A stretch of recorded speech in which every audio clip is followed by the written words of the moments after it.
आसमानी बाप से धन्यवाद देते हैं कि आपकी असीम कृपा दया हम सब पर हुई। हम इस संडे के समय में यहाँ आपके दास पूरा के परिवार में हो सके, होकर के अपनी माँ की स्थिति में कर सके, इसके लिए धन्यवाद देते हैं। और इस समय जब हम आपके दास के द्वारा से गज़ल सुनेंगे, इन गज़ल पर आपकी आशीष हो और पढ़ेंगे, तो हम गज़ल के द्वारा से आशीषित होकर के आपके लिए भी हम कहने वाले बन सकें। समय हम इस सभा का बाहर आपका सौंपते हुए और आपके दास को सौंपते हुए छोटी गिनती मसीह का नाम सम्मान करें, रहकर सुनते हैं।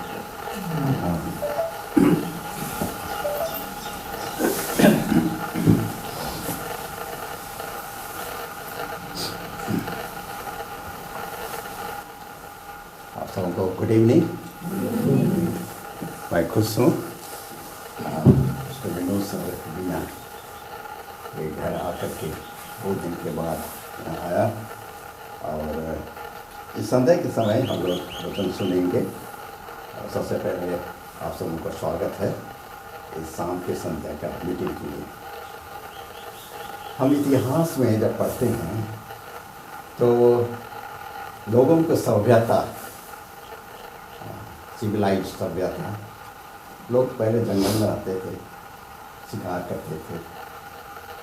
और जैसे इतिहास में हम पढ़ें कि उन लोग का सभ्यता आस्ते आस्ते उन लोग नदी, विशेष करके नदी की ओर आने लगे। जहाँ पर नदियाँ हैं वहाँ पर। और जैसे इतिहास में हम लोग सीखते हैं और सीखे भी हैं कि सभ्यता का शुरुआत जो नदी। तो इस संध्या के समय मैं नदी की विषय बताऊँगा। हम जैसे इतिहास में बहुत से नदियाँ हैं पूरी दुनिया में, आप लोग जानते हैं नाम क्या क्या नदी हैं, कौन कौन देश में कौन सी नदियाँ हैं, और सभ्यता कैसे वहाँ पर शुरू हुई, लोग आकर के बसने लगे। और आज भी हम देखते हैं कि अधिकतर लोग जहाँ पर नदी होती है वहाँ पर आकर के बसते हैं। हमारा नक्सलबाड़ी कहेंगे कि छोटी सा एक नदी कहेंगे कि नाला कुछ भी हो, तो ये है खेमची बने, खेमची नदी। फिर अटल के पास भी अलग नदी है। और वैसे ही देखेंगे कि सिलीगुड़ी में कौन सी नदी है? महानंदा। और इसे हम देखेंगे पूरे हमारे हिंदुस्तान में बहुत से नदियां हैं जो बड़े बड़े शहर बसे हुए हैं। और एक ऐसा अपना में केवल अपना देश नहीं, अलग अलग देश में नदी के किनारे में लोग आकर के बसे हैं। हम लोग नदी जैसे लोग आकर के बसते हैं, तो कारण तो क्यों बसते हैं, बहुत से कारण हैं। वहाँ पर पानी मिलते, सिंचाई का हुआ, लोगों को पानी की घटीली होती है, और यातायात के तरफ से हम जाना जाते हैं। और तो धार्मिक रूप से जब हम धर्म के रूप में लेंगे, चाहे हम कोई भी धर्म लेंगे, और आज हम देखें हिंदुस्तान में जो नदी, पवित्र नदी, कौन सा नदी है? कौन सा नदी है? गंगा। और कहेंगे यमुना, गंगा, ब्रह्मपुत्र, जो बड़ी नदियां हैं। और दक्षिण भारत में गोदावरी, और उड़ीसा में देखेंगे महानदी। ये बड़ी बड़ी नदियां हैं। और लोग क्या करते हैं, क्या बसते नहीं हैं, लेकिन उन लोग उनकी क्या करते हैं, उनका जो आस्था, जो वहाँ पर क्या करते हैं, पूजा पाठ करते हैं। ये धार्मिक जो हम लोग देखते हैं, चाहे हिंदू चाहे मुस्लिम हो। अब हम लोग आएंगे यहाँ पर, हम मसीहों, जो बाइबल में हम पाएंगे कि नदी, और बहुत से नदियाँ हैं बाइबल में पाई जाती है। और सबसे पहले हम लोग देखेंगे कि नील नदी, रिवर नाइल। अब नील नदी यहाँ देखते हैं कि वो मिस्र देश के लिए एक क्या होता है, यहाँ कहता है लाइफ ऑफ इजिप्ट। यहाँ तो जो इजिप्शियन जो मिस्र देश के लोग को रहने के लिए वहाँ पर ये नील नदी पाते हैं। और ये कहता है कि यहाँ दो नदियाँ, हाँ, दो नदियाँ जो लेक थाना जो इथियोपिया में है वहाँ से वो जो निकलती है, और दो नदी है। एक है कहता है यहाँ पर दो नदियाँ हैं, एक है वाइट नाइल सफ़ेद नील नदी, दूसरा है ब्लू नाइल, ये है नीला नाइल, ये है नील। और वहाँ से आकर के मेडिटेरियन सी, मेडिटेरियन सी में जो बहती है उत्तर की ओर बहती है, और मेडिटेरियन में, और उसकी लंबाई ये नाइल रिवर का या नील नदी का 1675 माइल, इसका मैंने करीब करीब 2000 किलोमीटर ना, करीब उतना वहाँ से निकल करके वो मेडिटेरियन सी में गुजर आती है। अब देखिए नील नदी के विषय में हम लोग बाइबल में पढ़े हैं, नील नदी के विषय में।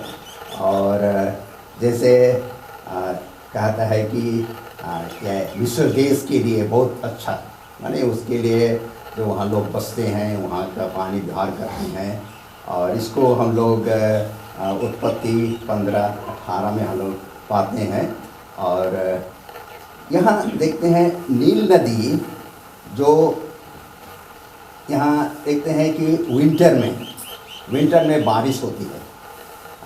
हम लोग का क्या होता है कि मानसून बारिश, विंटर में जब बारिश होती है तो फ्लड हो जाता है, बाढ़ हो जाती है।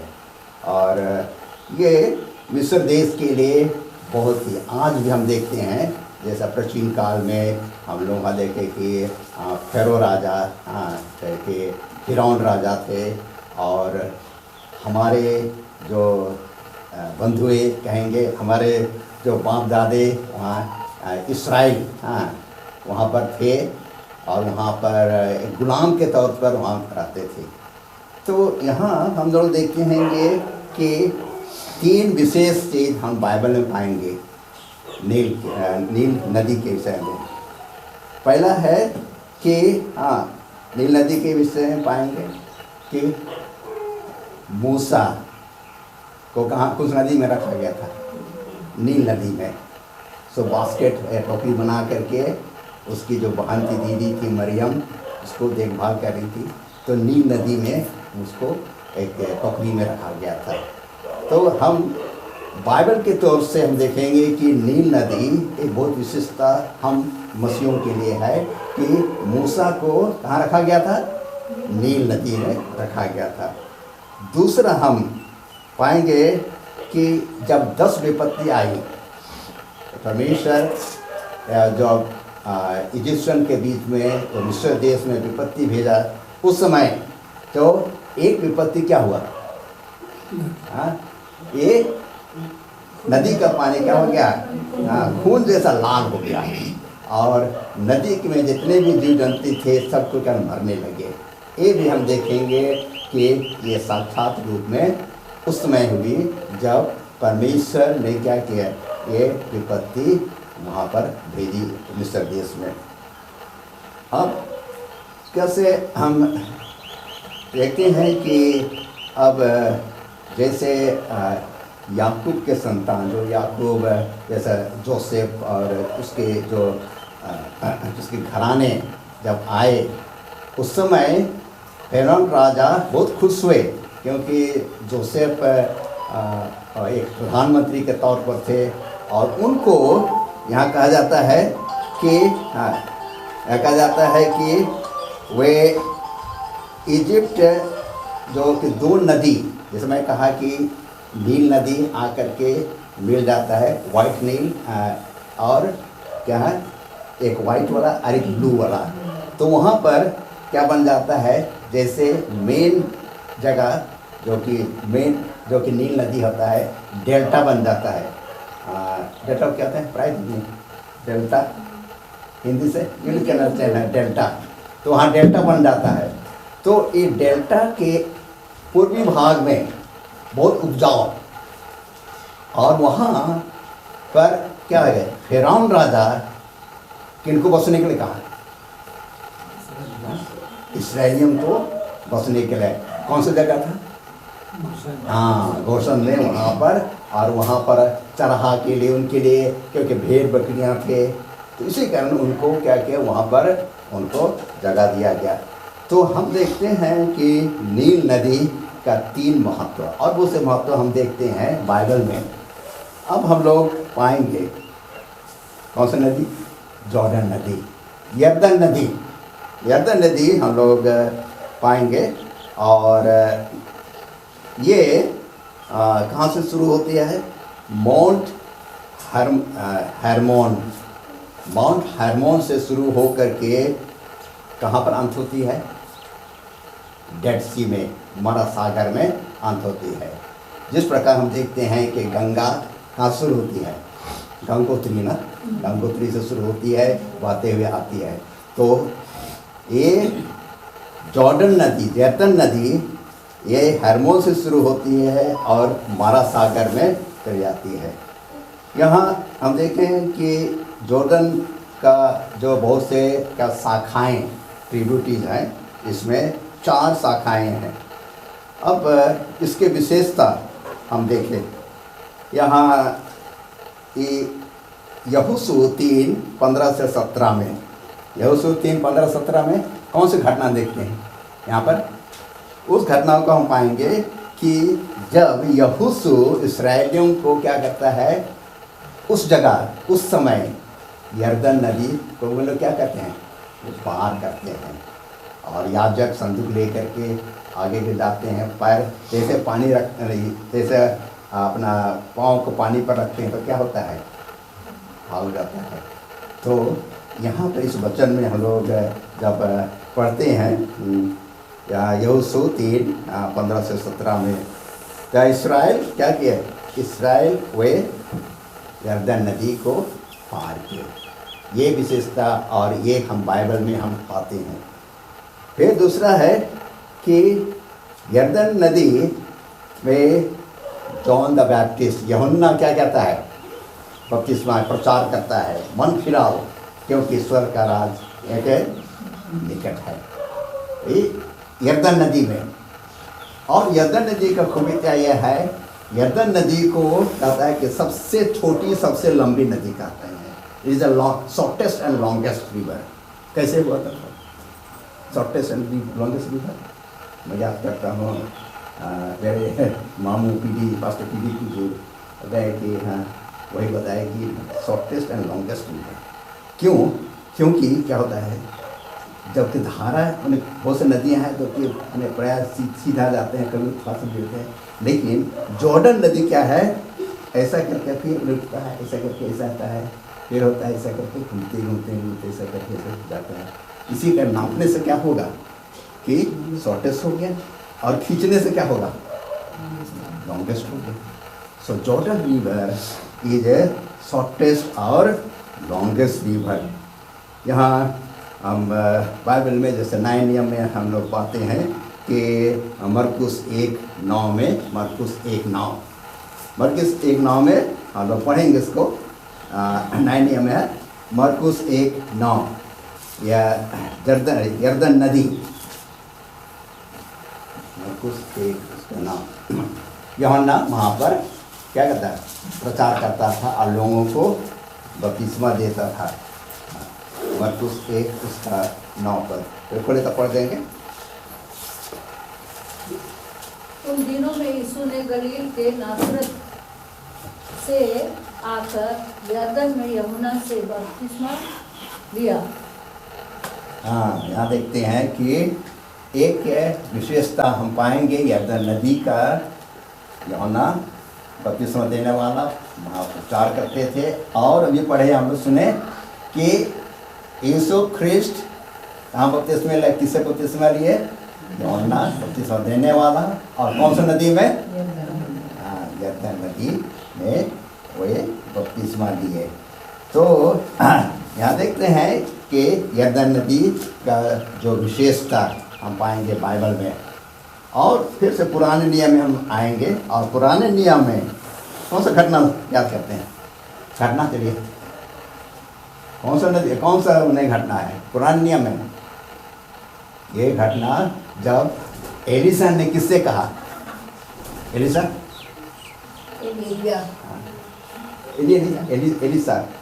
एलिसा किसको कहा? नमान, हाँ, नमान कोढ़ी को कहा कि अब वो क्या होता, उसका कोढ़ रोग था, और इसके देखते हैं कि उसकी एक धंगरी थी, छोटी बच्ची थी, और उसने कहा कि मेरा देश में, हाँ, प्रभु का आदमी है, वो चंगा कर देंगे। तो वो गया अपने लोगों के साथ, और जा कर के वहाँ एलिसा नहीं बोला, लेकिन उसका गेहजी नौकर क्या कहता है, मेरा मालिक कहा कि आप कहाँ जाएंगे?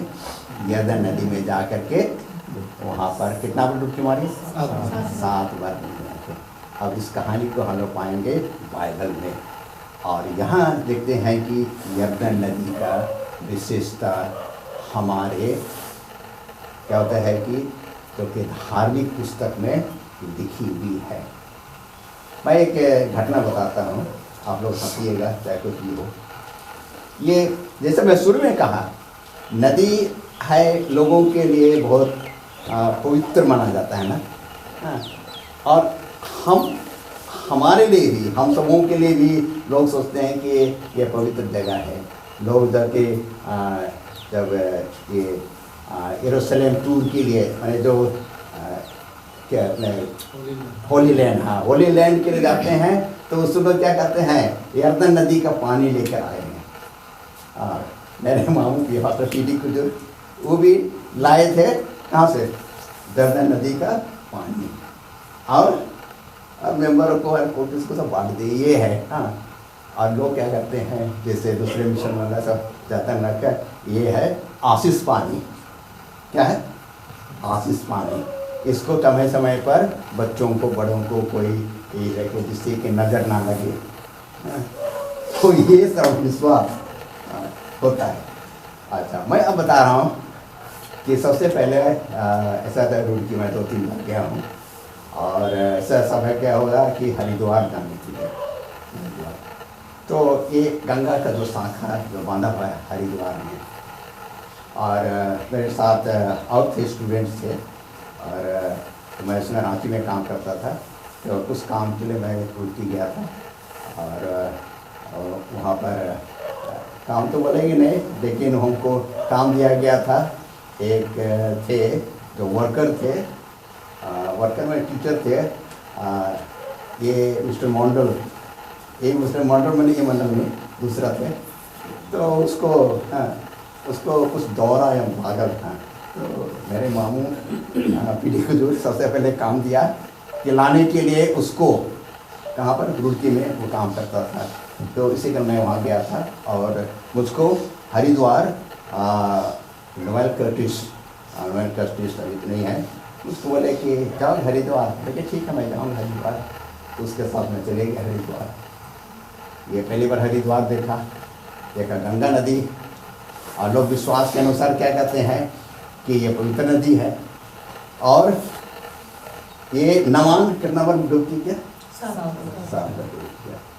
मैं भी क्या किया, गंगा में 7 बार डुबकी मारा। हाँ, ये नहीं है कि चलो उस समय तो था ये वो दिमाग कि चलो एक है कि 7 बार ये दर्रा नदी में मारा, और मैं भी 7 बार मारा। हाँ, 7 बार मारा, बस उतना ही। मैं नहीं जानता चंगा हुआ कि नहीं हुआ, नहीं जानता हूँ, लेकिन ये है। तो आज हम लोग देख रहे हैं कि बाइबल में बहुत से नदियाँ जो धार्मिक तौर से हम लोग उनके नज़र से हम लोग देखेंगे, जैसे नील नदी और क्या नदी? यरदन नदी। तो परमेश्वर हम सब आशीष दे, और जैसे भी हम नदी या कोई भी चीज़ हम देखते हैं और उससे हम पाठ सीखें, से नदी हो या कोई ऑब्जेक्ट, कोई वस्तु हो, इससे परमेश्वर हम सबों को ये पाठ सिखाना चाहता है। परमेश्वर सुंदर वचन पर हम सबों को आशीष दे।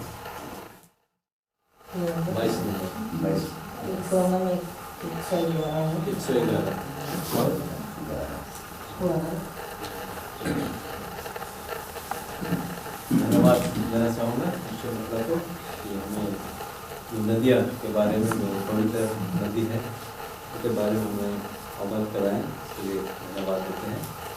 हमें जानना भी चाहिए। तो आइए हम इस और काम करने के लिए गीत गाएंगे। 22 नंबर नया की तरफ से खड़े हो जाएंगे। इसके आखिरी में हम लोग प्रार्थना करेंगे। एक विशेष चीज कर देंगे और प्राप्त कर दीजिए।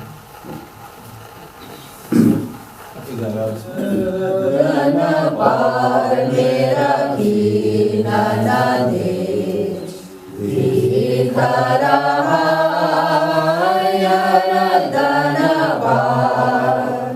यरदन पार मेरा कीना देश दिख रहा यरदन पार। मन तरसता है, दिल उलसता है, मन तरसता है, दिल उलसता है। जाने को उत्तम देश, जाने को उत्तम देश। यरदन पार मेरा कीना देश दिख रहा यरदन पार। मन लगा है, दिल लगा है, मन लगा है, दिल लगा है। जाने को उत्तम देश, जाने को उत्तम देश। यरदन पार मेरा कीना देश दिख रहा यरदन पार। नदी है गहरी चौड़ी आती है, नदी है गहरी चौड़ी आती है।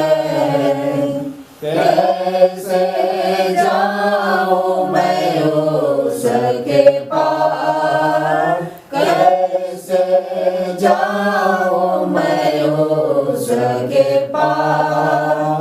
यरदन पार मेरा कीना देश दिख रहा यरदन पार। यीशु गुरुआ तू ही सहारा, यीशु गुरुआ तू ही सहारा। जाने को उत्तम देश, जाने को उत्तम देश। यरदन पार मेरा कीना देश दिख रहा यरदन पार।